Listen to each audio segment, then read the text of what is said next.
session of the 8th meeting of the ASEAN-OECD Good Regulatory Practices Network. In this afternoon, the first session will be the Plenary 3, Regulate to Elevate. I will now give the floor to Madame Siti to give the introductory remarks. Please, Madame Siti, the floor is yours. Thank you. So I trust everybody has had an enjoyable lunch, but please don't get too comfortable because we have three speakers, one virtual and two who are here, who will be sharing their experiences. I think we learned after the COVID that governments everywhere, not just in ASEAN, need to take a more proactive role in embracing the data-driven approaches. And I think the COVID showed the importance of data, digitalization, and the advancements in telecommunication that has assisted most governments in carrying out our functions to be more agile. And so the session will emphasize the commitments of the government, not only to modernize and enhance regulatory policies through the strategic use of data, but also showcase the value of data to tackle complex regulatory challenges that we are facing related to various things, for example, health, climate change, social developments, the ESG topics that it is a buzzword everywhere. So the session will look at the use of digital and data-driven tools to drive regulatory reforms. Please allow me indulgence to share a little bit of what Malaysia has done. We have carried out a project to streamline movement of goods approval in the licensing manufacturing warehouses at the ports. So through this project, we have managed to reduce the approval time from 3 days to 1 minute. When I say 1 minute, it means basically you have all your documents set, all the information is there. So you've inputted it and it'll be processed in 1 minute. Azlin is not around. This is based on the perfect conditions, the ideal situation. They did try and test it out, so you have to type really fast and have all the information. So this is leveraging on digital systems, and also they've tried to measure the benefits. So we have significantly reduced the compliance cost to over 100 million throughout the many ports that we have in Malaysia. So this is an example of the wonders of technology in helping out regulatory efforts. So throughout the session, from our three speakers, we will also look at examples of how data is being used to navigate, as I mentioned, regulatory challenges. The importance of data, we have our colleague from Microsoft who will show us evidence of this. So without further ado, I would like to hand over the session to the moderator, Mr. Prachaya Chasaku, Legal Counsel of the Law Reform Division, Office of the State of Council of State. The floor is yours, please. Right, thank you very much, Chair. Thank you for the introduction. Well, today we have lots of people from different agencies and regulators, so don't scare them off with your 1 minutes mark to process everything. Anyway, we need to be very precise today to the minute because some of our presenters will need to go to the airport afterwards. So I will have to be very strict today. As the Chair has mentioned, it's very important today that we have to look more into the ability of using data to enhance regulations and regulatory deliveries, right? So many countries are already having good experiences and examples with using data and digital technologies. We are having today with us presenters who have experience with these issues. So I would like to introduce them a little bit, and then we can move on to their presentation. First of all, we're going to have Ms. Margarita Escobar, a policy analyst, regulatory policy divisions from the OECD, who will be joining us virtually. Then we're going to have Mr. Jeffrey Brown just right next to my right, from the construction products at the Office of Product Safety and Standards. And then last but not least, we are having Dr. Jasmine Begum, Director of Legal and Corporate Government Affairs, Microsoft ASEAN and New Markets, who will be sharing with something really exciting today. So without further ado, I think I'm going to give the floor to Ms. Margarita Escobar, who will be telling us a little bit about Italian case on data-driven regulations, particularly in environmental enforcement. So, Ms. Margarita, the floor is yours. Good afternoon, everyone. Thank you very much for having me today. I have a cold, so my voice sounds a bit weird. I hope you can understand me, and can you hear me clear?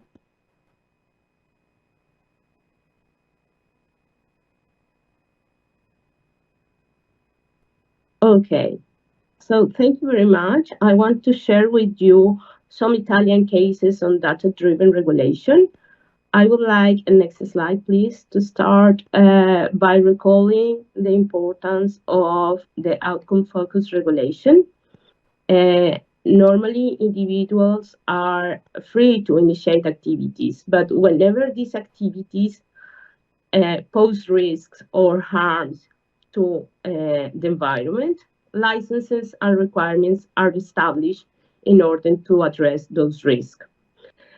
It sounds very easy and straightforward, but in reality, we all know that it is very complex because there are many rules, there are different institutions, competences, procedures, and this makes that that sometimes the final achievement of the goal is not that easy to reach.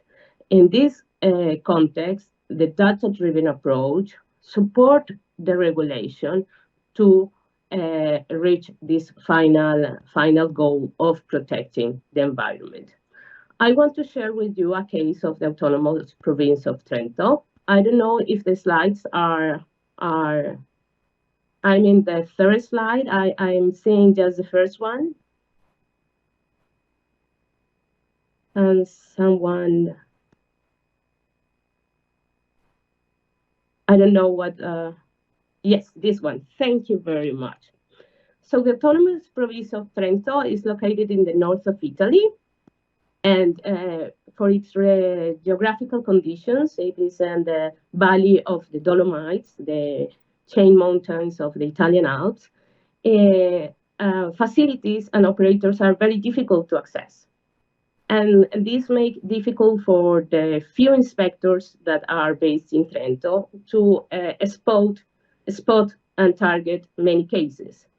In general, Italy has two basic regimes. One for big operators that are targeted based on risk criteria using the IPPC model based in turn to the service regulation. And it works very fine and it's easy, it goes straightforward because it just counts on the several risks and measures and it's easy to target high-level risk situations. But for those small operators, which are not easy to understand if they pose a harm or not to the environment, the regulation is very basic. And so it's quite difficult to understand who falls in this category. And given the challenging geographical conditions I have mentioned and the lack of resources, the human resources to make inspections, the province was challenged by the fact of not being able to identify unlicensed businesses. There were many businesses like car washings or laundry outlets that were operating without a license, and mainly because they weren't aware that they needed one, but they were operating and they mean a risk for the environment, even if in a small proportion. So what could the autonomous province of Trento do to target and to identify these non-compliant situations? And over the last 2 years, we have been supporting them to develop, next slide please, a web scraper tool, which is not a very new idea. It is already operating in other countries, especially in the food safety domain. But what it mainly do is to identify non-compliance situations by using free available data on the web. So what we do with what we're doing with the inspectorate is to identify areas and activities that fall in this basic category of small operators, and search on the web, on Google and Bing, for free available data that allow us to identify where these areas and activities are taking place. And then because the Italian regulation makes mandatory to publish in the website the tax number of each business, we link the tax number with the type of activity, and we make a list of given operators, the operators we found. This list was contrasted with the list of those facilities that got a license. And by making the contrast, we find out that some of the ones we find in the web already had the license, but some no. So we give this small list of the residual findings to the inspectors, and they went on site, made inspections, and they verified that in practice they were operating without license. So the tool gave 100% of success. Next slide, please.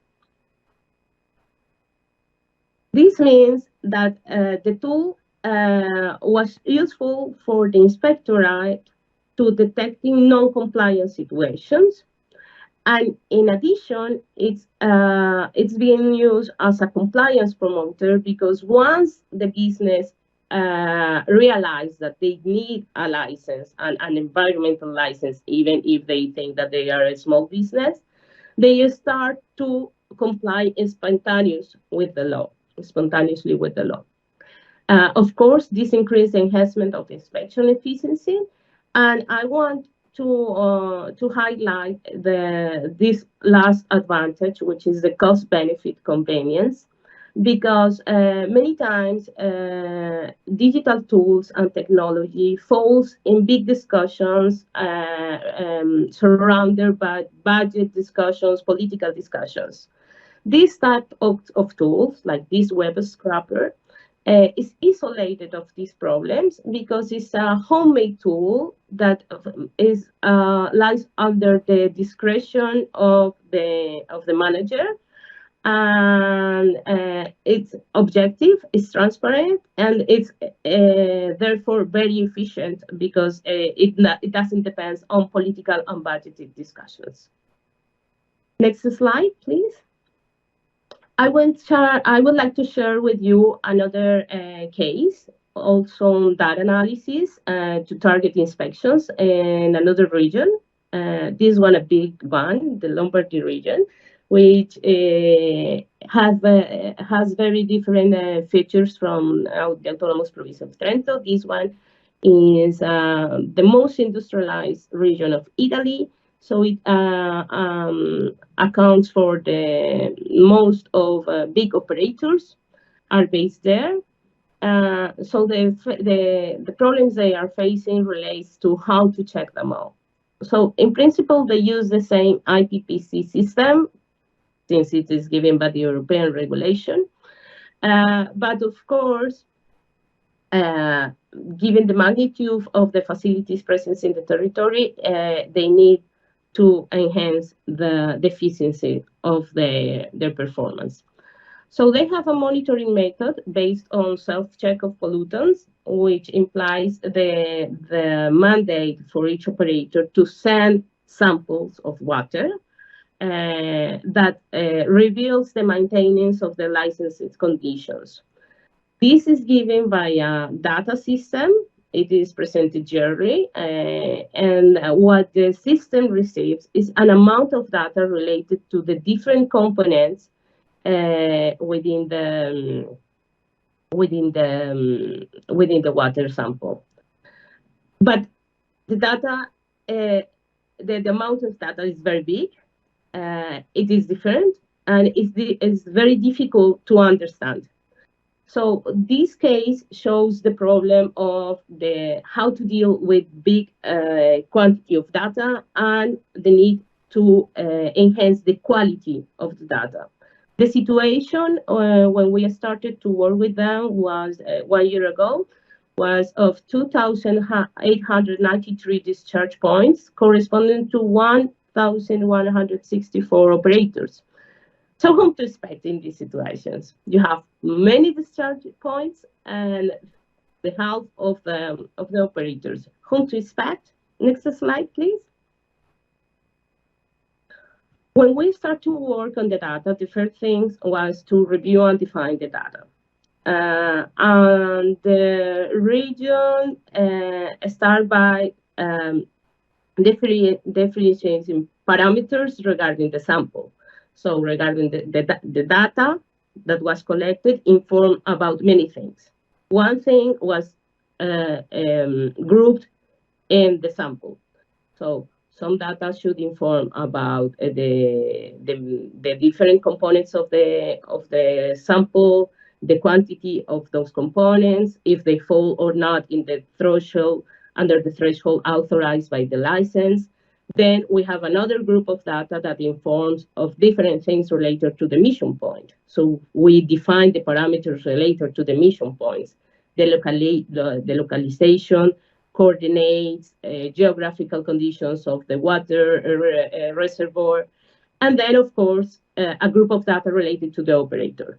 Because the amount of data was all mixed, it was needed to separate it in this different group of parameters to not only have data, but to make a use of this data, to make it useful, to have some information and to use it for the inspections. And of course, on the operator, the data inform about the name of the facility, the tax number, the address, etc. After the definition of these parameters, the next step was to clean the data and to elaborate a guideline for the operators to understand how to transmit the data, how it should be submitted in order to comply with these parameters and to be an organized set of different groups of information that allows then cross-cutting analysis to target inspection. And that was precisely the next step. Once the data was cleaned for the first version of this project, it was easier to target inspection based on risk according to the emissions levels reviewed by the data and using the order of emissions points to prioritize inspections as a result of the cross-cutting analysis of the different parameters of data. Next slide, please. So this case shows the importance of not only using data to enhance inspection and regulation, but also to qualify the data, to clean the data, and to state the parameters of how it should be submitted, organized within the system, and the benefits of doing cross-cutting data analysis. And of course, this helped to enhance the non-compliant detection and the increasement of inspections efficiency. Next slide, please. The last case I want to share with you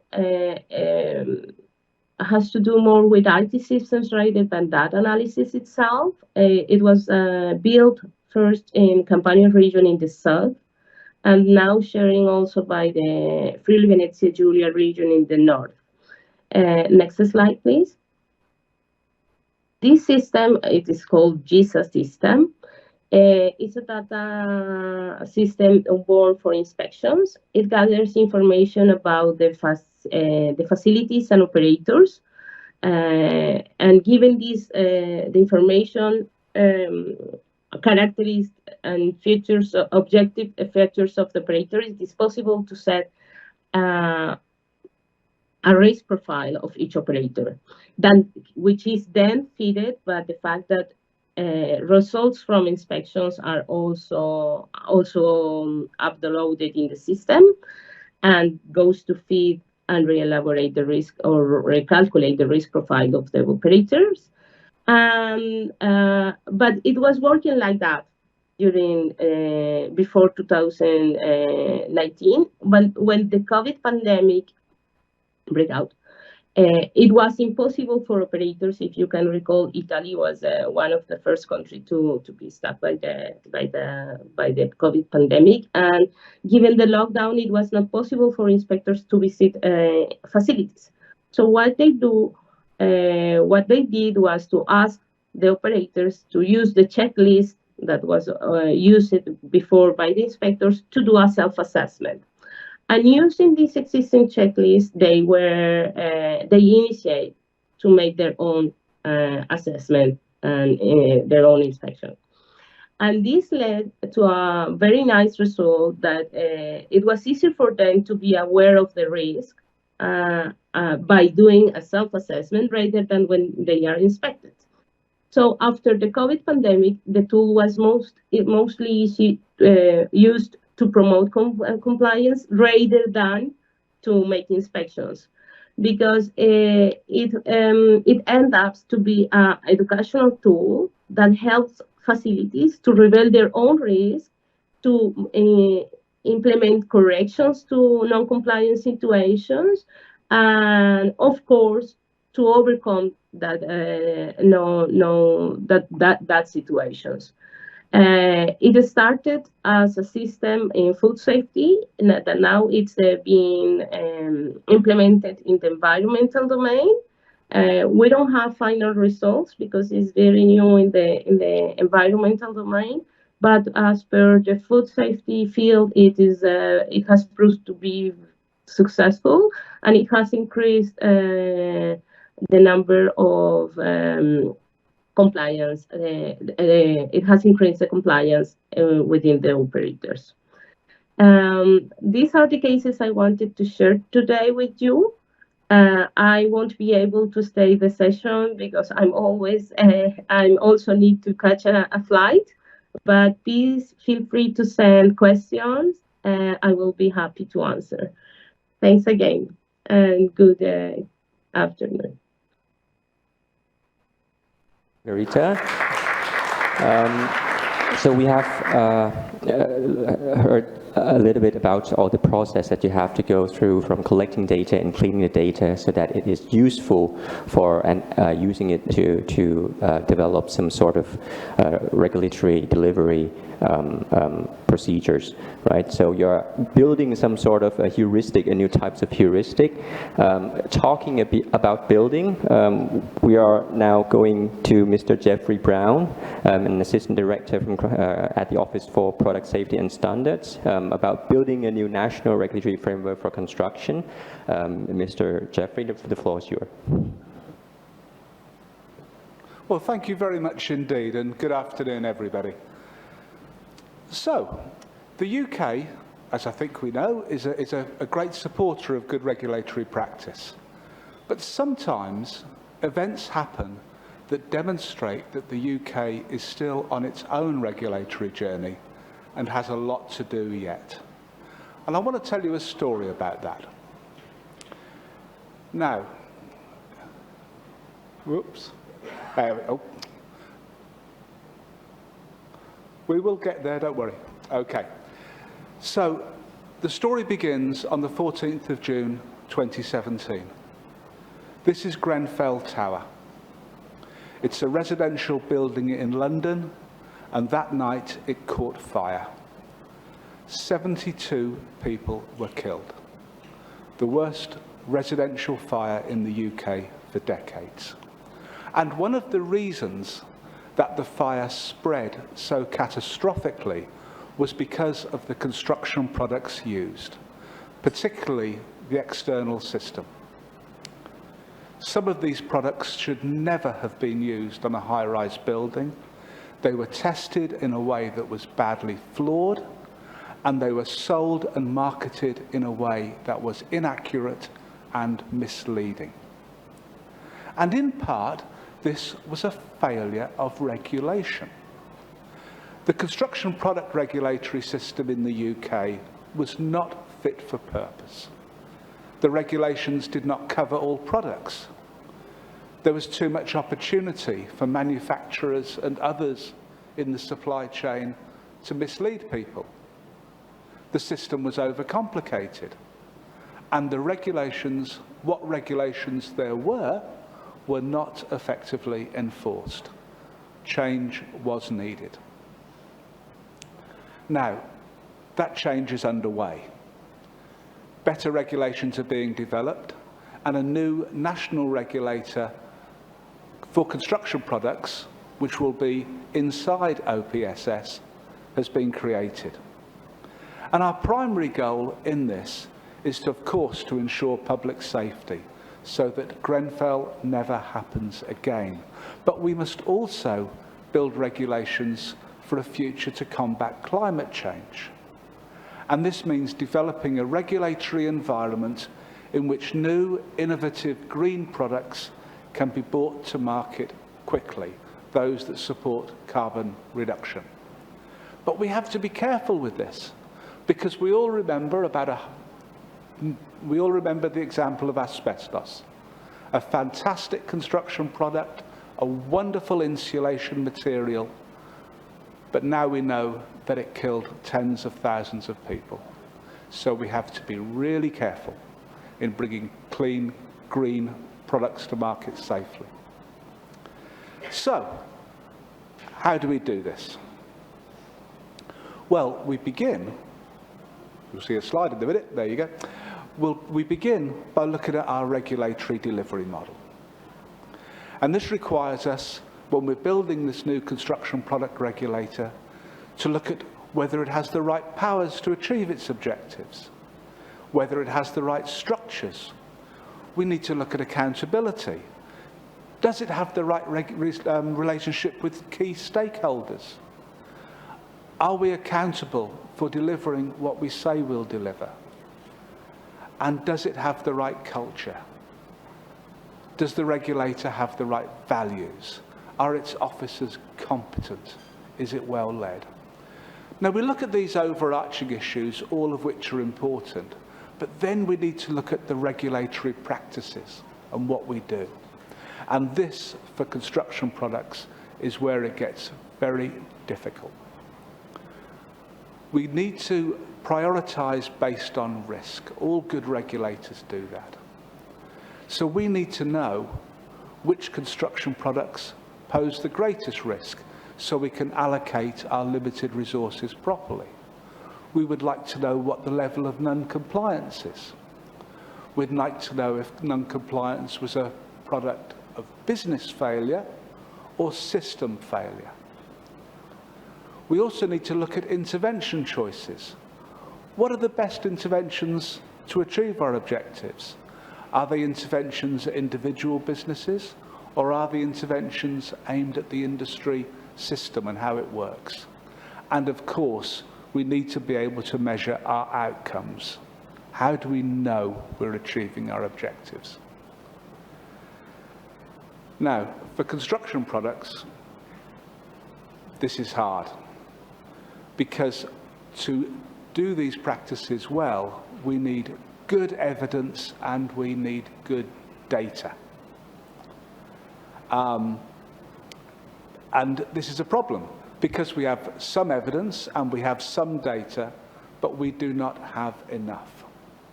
If we had good evidence and good data, we may know what products do not perform in the way they're meant to perform. And this would help us to target effectively. If we knew what the levels of non-compliance was amongst manufacturers of construction products, then that would help us make risk-based choices.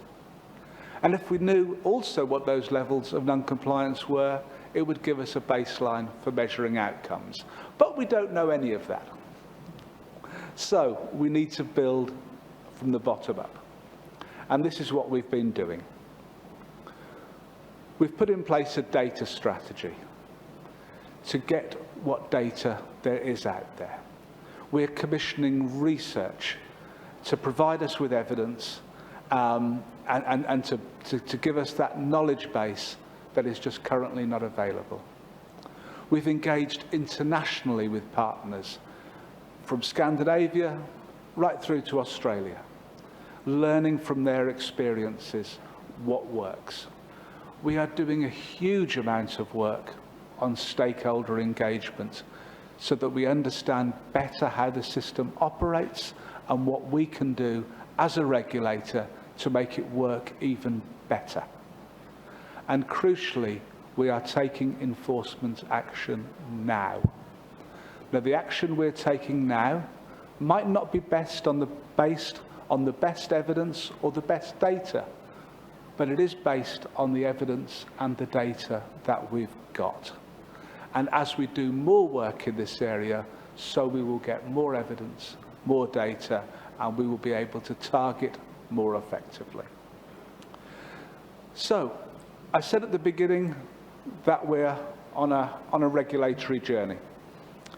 And it might be a long journey in respect of regulating construction products effectively. But I do think that we're on the right road. Thank you very much.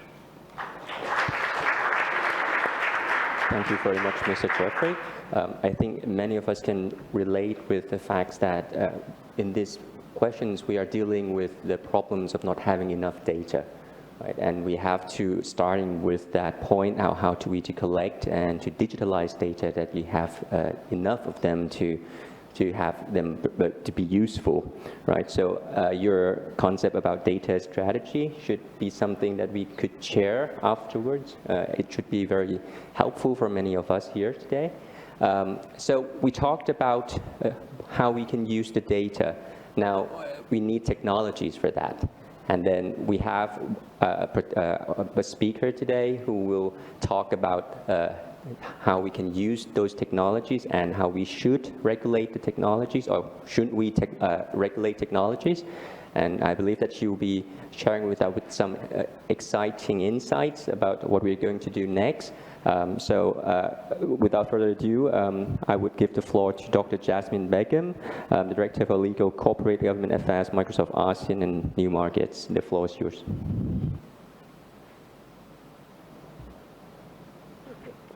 A very good afternoon, and thank you for having us here. I'm not able to see my slide because I'm vertically challenged, so I'm going to stand and sort of cheer everyone on, and hopefully you can hear me. My name is Jasmine Begum, and in the last 2 months, I've gone from country to country to talk about the emerging area of frontier technology and AI. And one of the biggest areas that has come forth is how do we regulate or not? How much do we regulate? And from construction industry, we will now move to artificial intelligence. And I want to use AI as an example, both as a tool, as well as how do we regulate this new realm that every government is looking to see whether do we regulate, how much do we regulate, who do we regulate, do we regulate the developers, do we regulate the deployers, how do we protect, how do we bring cohesiveness with cybersecurity and privacy. So let me take you on a journey a bit here. Sorry, technology that fails. There. Let me start with the numbers, right? What we have seen here is how much from the print era to where we are today, how much technology has grown. The spike. And why did the spike happen? The spike happened because of data. The size of our data estate, and the question to the room is, do we know the size of our data estate? Yes, that's the answer I usually get. Most of us do not know the size of our data estate, both in the public and the private sector. But this is underlying the amount of growth and trajectory that we are having.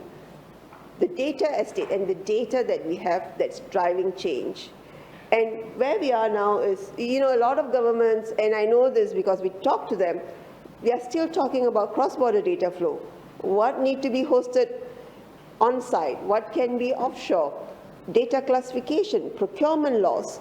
So we recognize a lot of these policies and regulations, and my slide disappeared, and a lot of this was based for analog policies.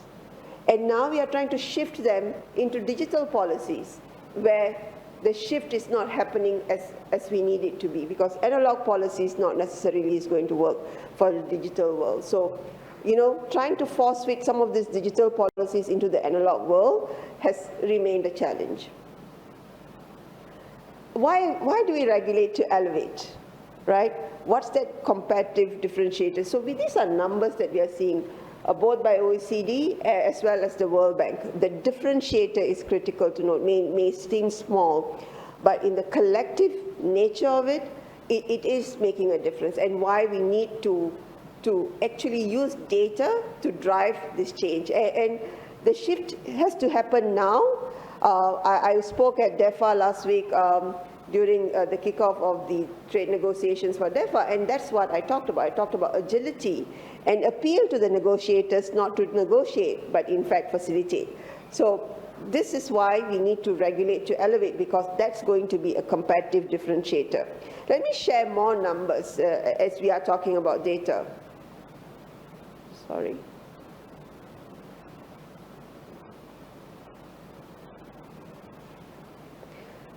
What are the numbers that we are seeing? It's going to add 14% to the GDP, 15.7 trillion.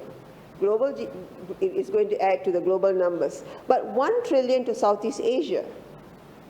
We know this because the numbers, the breakdown by countries: 366 billion to Indonesia, 100 billion to Malaysia. It adds to 16% of the GDP to Thailand. So if AI and data is going to be the underlying driver of the economy, how do we now look at providing a safe environment to regulate or not? And how much do we regulate? Here's a snapshot of proposed AI regulations. This is coming up. As we are talking, we are seeing the number of regulations. Regulators, we saw the G7 statement last night from the leaders post the Hiroshima AI process. There is an urgency for us to look at how do regulations come together. And underlying all of that is also, are we not only creating laws for AI or regulations for AI, but how are we now using AI to drive and to accelerate in AI in developing regulations, in developing good regulatory practice? The promise of AI, as we see, is across everything that we have talked about today, and it is real. So no more building of regulations or writing up of regulations that is siloed. The fact that not only has to be agile, but adaptable, and it is cross-cutting is going to be critical.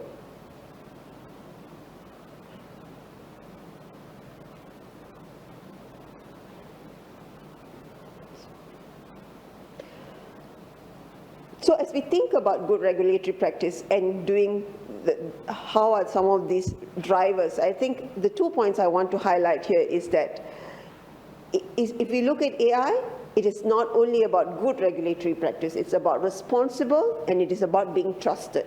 And these are 2 elements that maybe we don't talk enough, but it seems, do you see it? Okay, it disappears here. And as we think about this, the stakeholder engagement and engagement with industry becomes critical, as previously we have not seen critical national infrastructure being held by the private sector. But in the current digital era, a lot of the digital infrastructure is owned and operated by the private sector. So engagement is going to be critical. This is how we do our trust journey, the commitments we make. I think we have learned doing this globally.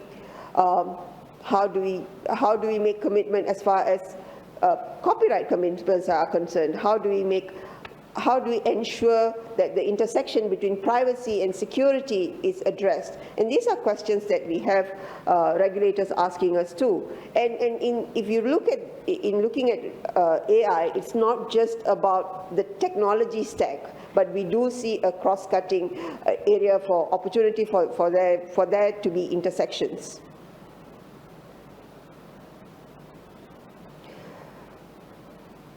as we think about GRP and responsible AI principles, this is some of the questions that I get asked. To whom does data belong to?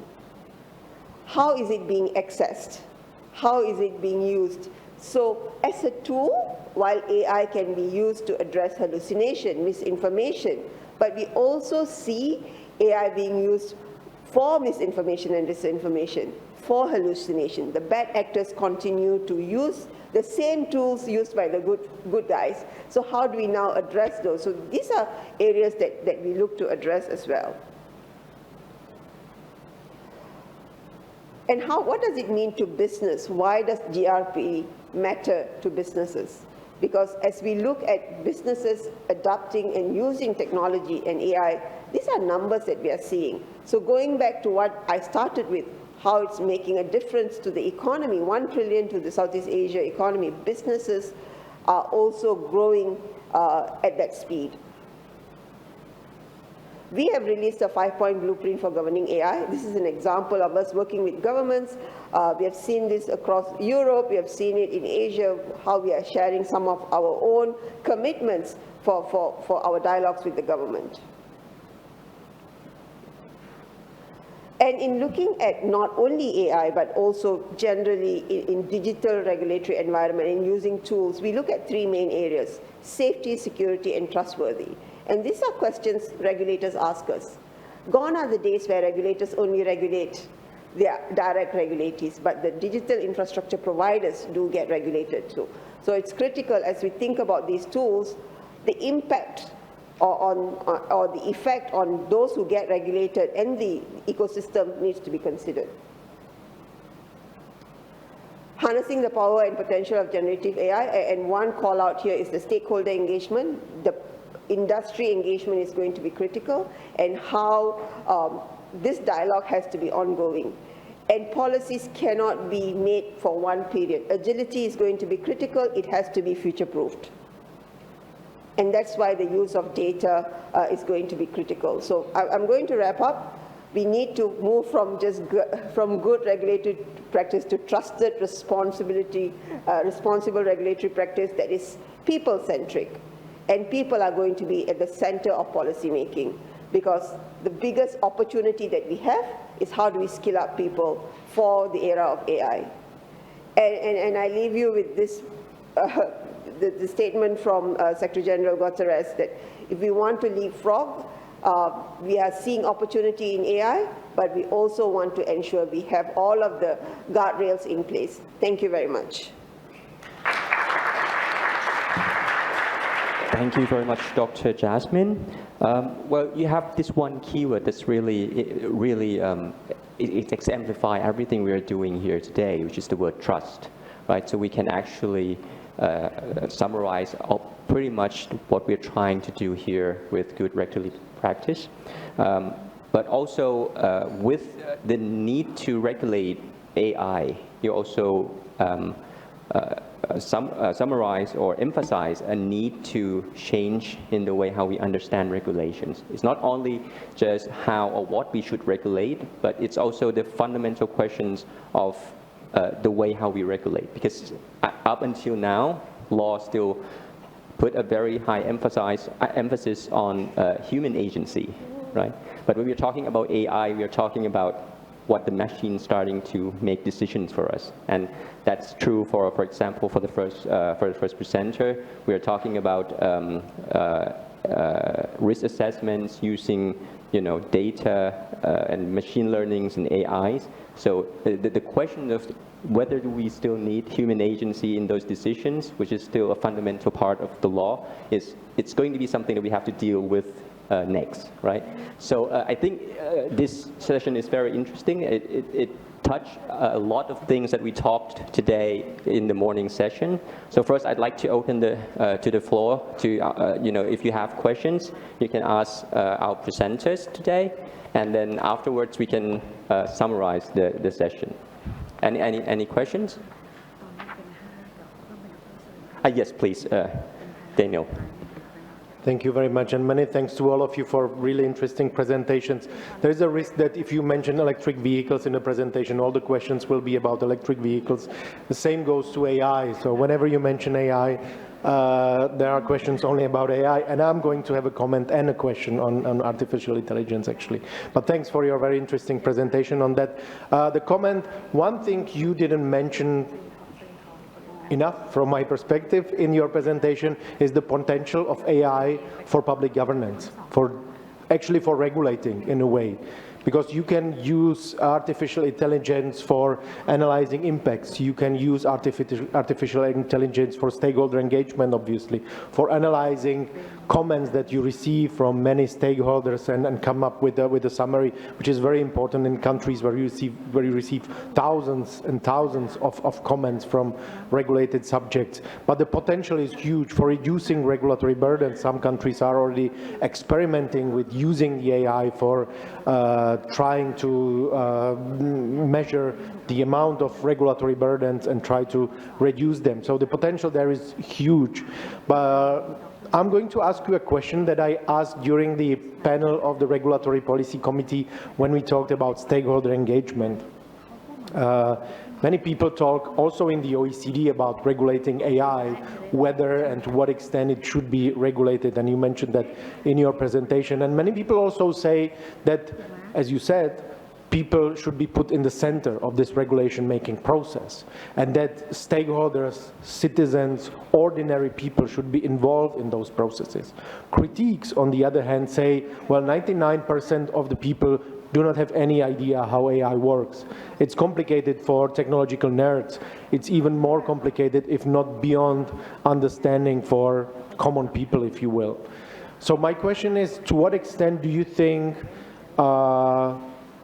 citizens should be involved and should set strategies and principles for regulating AI if it's a technical topic, if they do not potentially understand how this works and what is the potential, what are the potential risks? Thank you. I think you raise a very valid point, the awareness aspect. So let me start with the point on public sector and the use of, the potential is given, the challenge is data. The sanctity of the data estate remains to be a challenge. We live in a world where the spectrum of data, the underlying technologies, and what is built on top, still a huge spectrum, right? Whether you go from Estonia to a country that's still developing, the challenge is in the sanctity of the data estate. If we use a data that's entirely clean and we are able to harness, so we are data rich, insight poor. The reason being because we don't have the size of our data. So a public sector that is able to start and use their data in a way that's functional, definitely will be able to leapfrog. And let me give you an example. In Malaysia, MITI actually was experimenting to use AI for negotiating trade negotiations, right? And this is something that is being done globally because of the amount of data that comes with when it comes to negotiation, and what would take months can be done in 2 days, perhaps, or even shorter time. So again, it goes back to use cases, and we see that those who leapfrog directly to cloud are able to use AI better compared to countries that, restrict free flow of data. So those are some of the aspects, and potential is no question, you need data. On the citizen end of it, you are right, the world is a computer and it has become invisible. People are not aware. As simple as algorithms that know what you are looking at on social media. So creating awareness, because if you look at an advertisement or you follow something on a social media platform, and then that keeps coming up for you. So creating that awareness, I do think engaging in a dialogue to ensure they know the value of not only the AI element of it, but the privacy and security element is going to be critical. Creating that awareness is, I think, fundamental to ensure there is safety first in any of these dialogues. So I do think, and this is some recommendations I've made across, how do we ensure that we prioritize safety online for our citizens? Thank you.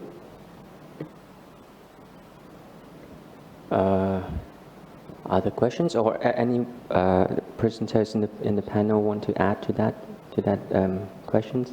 No? Yes, please. Thank you.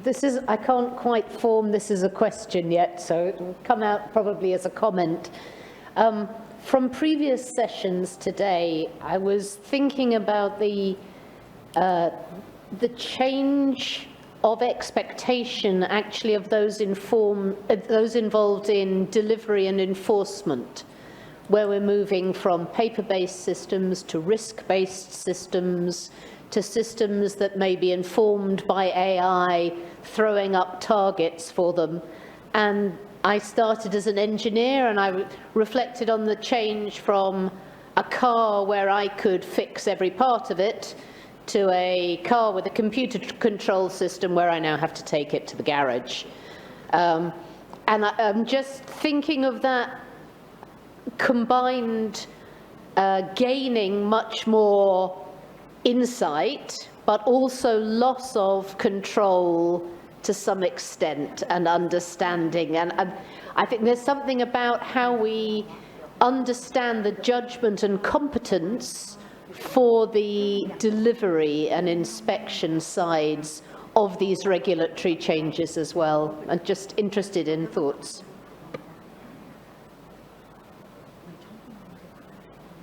Okay, so I've spent a lot of time enforcing regulations, so I'll have a go at this one. Yes, there are huge opportunities before us now as to how we enforce the law. But as an enforcer, I would say that whatever tools are at your disposal, the law is still the law, and those who willfully decide not to abide by the law need to be held to account for that in the correct setting. Now, that said, we must look at the tools available to us and still make sure that when we enforce, we do so in a manner that is proportionate and consistent and transparent and accountable and timely, so that justice is done and is done fairly and seen to be done. But I think that remains a constant. While the rest of the world around us might be changing, these things remain the same. So before the next questions comes, I might add to that a little bit. Well, it's an interesting question because I think that the question that you raise is very critical, right?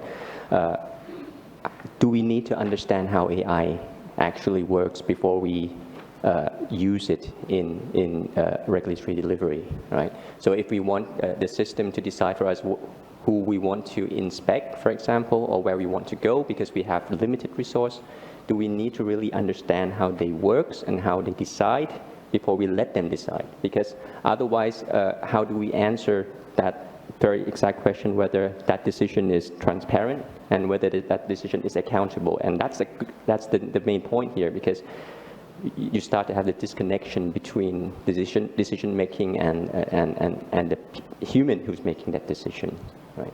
So how do we reconcile that problem? How do we make it more human, so to say? I think we don't ever dismiss the fact that we need human oversight, right? But behind every great AI, there is a greater human, right? Because the AI does not come to be by itself. There's a human coding it behind it. There are algorithms. And it goes back to the sanctity of data. Is there a possibility for data bias? Yes. We have seen techlash, right? So it comes back to the fact that we do need human oversight, for sure. But we also need to make sure that there are no biases that is built in. And that's where I think the challenge remains.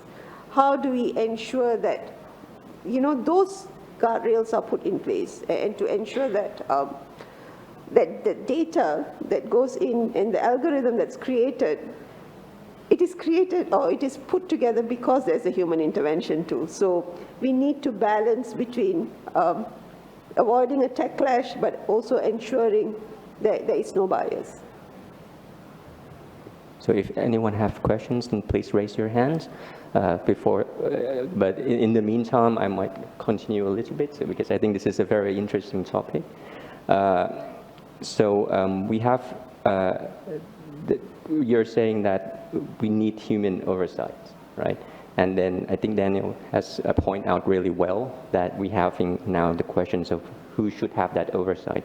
And that's the question of who should regulate, who should have the saying in that regulations, right? Should the public have saying in that, or should there be just the technicians who know something about AI who should have saying in that? Because I think we all see the developments in the last few weeks with this very big company, and we're seeing that the structure of letting the private control itself might not work sometimes, right? So we are seeing a little bit of chaos in that area with the letting go of CEOs and coming back and so on and so forth. Now, I'm not going to name names, but do you think we need public regulation here rather than letting the private do their own work or do their own regulations and oversights? Thank you for not naming names. And pointedly, sure. Let me address this. Do we need regulations? How much do we regulate for AI? I think we need guardrails, for sure. If we looked at highways, you know, whether historically, from a historical perspective, we have built highways and, you know, we have put in traffic lights and we have always had some kind of parameters. So similarly with AI, there's no question, but where it is going to take us or what is going to become, we do not know. We really don't know what is the true potential of artificial intelligence. But what we do know is an important component of what Jeffrey said, which is accountability. The fact that the industry is driving accountability. I think before regulations were being discussed, industry came out and said we need to be accountable. Whether in, you know, our commitment to the White House call for commitment on AI regulations, whether we are looking at the Hiroshima AI process and looking at just across the world at the UK AI summit that was discussed as well. What is the role of industry? Being accountable is going to be a critical part of what we do. I don't know whether people can, you know, come out and contribute. Of course, we always do consultation, and CSOs, as NPOs, NGOs can come forward, and we have seen the participation. But at the end of the day, the balance is ensuring that there is both a robust regulatory environment that is meant for the digital world. Agility is going to be critical, and it cannot be a siloed approach. It cannot be a technical discussion. It has to be a healthcare discussion. It has to be a climate discussion. It has to be a food security discussion. It cannot be something that is done by the Ministry of Digital or the Ministry of ICT, right? It cannot be a siloed approach. So I think that's an important element. And where we have seen siloed regulatory making, it worked for the analog world. It will not work for the digital world. Well, thank you very much. So any questions? No? So maybe just one last simple question for the panel. How do you think, how precautionary do you think we should be with new technologies, with data, with AIs,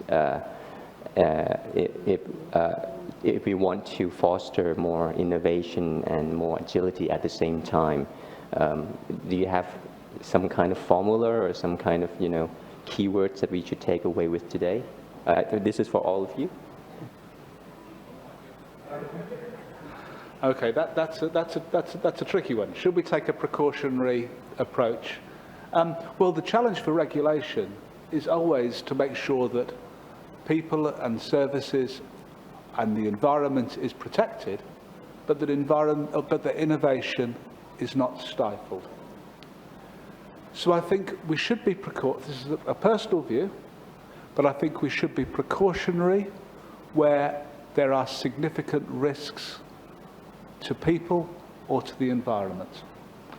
Where there are not significant risks, then we should not regulate for regulation's sake. We should let industry get on with it and then take decisions based on what they do.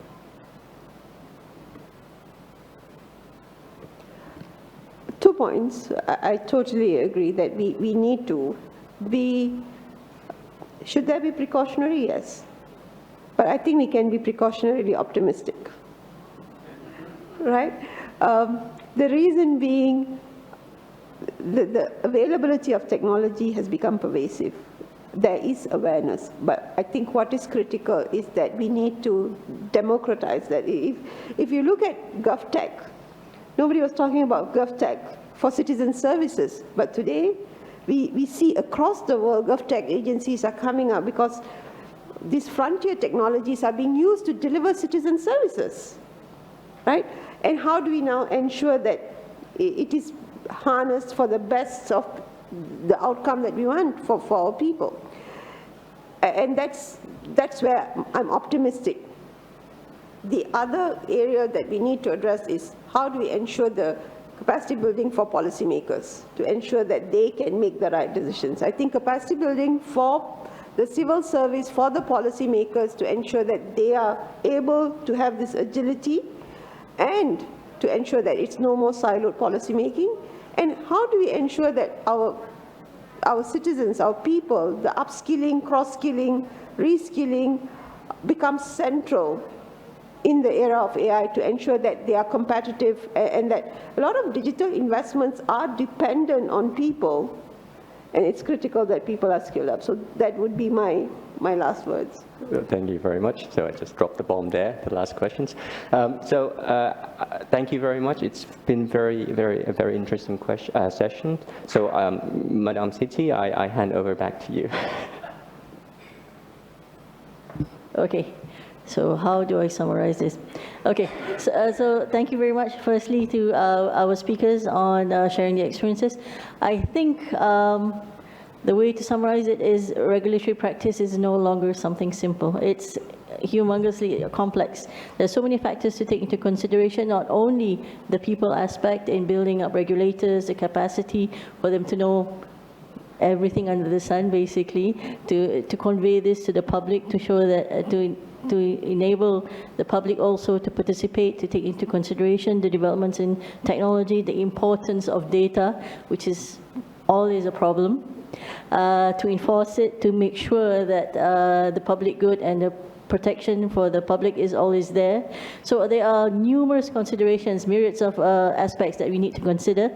So I think forums like this are places where we exchange views and also learn, because it's almost impossible for us to learn within our respective governments. So through forums like this, we know what other people are doing and learning, so that you don't have to reinvent the wheel. Actually, the thing that came into my mind when listening to this was that regulatory process maybe from the Flintstones era, probably they were just looking at the roads and the wheels, but now you're looking at space travel. So there are so many different aspects in terms of the fuel, the regulations, the air, permission and the cyber, and there's so many things. So regulation has to evolve from the Stone Age to now to the space age. So I think this is an interesting journey that we'll all be taking on. So we hope that all of you will join us, not only today, but in the future for the existing and the future GRPN sessions, hopefully next year. We're still looking for a host if anybody wants to volunteer. So thank you very much. Please be aware that the next session will be starting up again after our coffee break at 3:15. We will have a roundtable discussion which will take stock of GRP initiatives around Southeast Asia. So thank you very much, our panelists. A round of applause for them. And also our esteemed moderator. Thank you.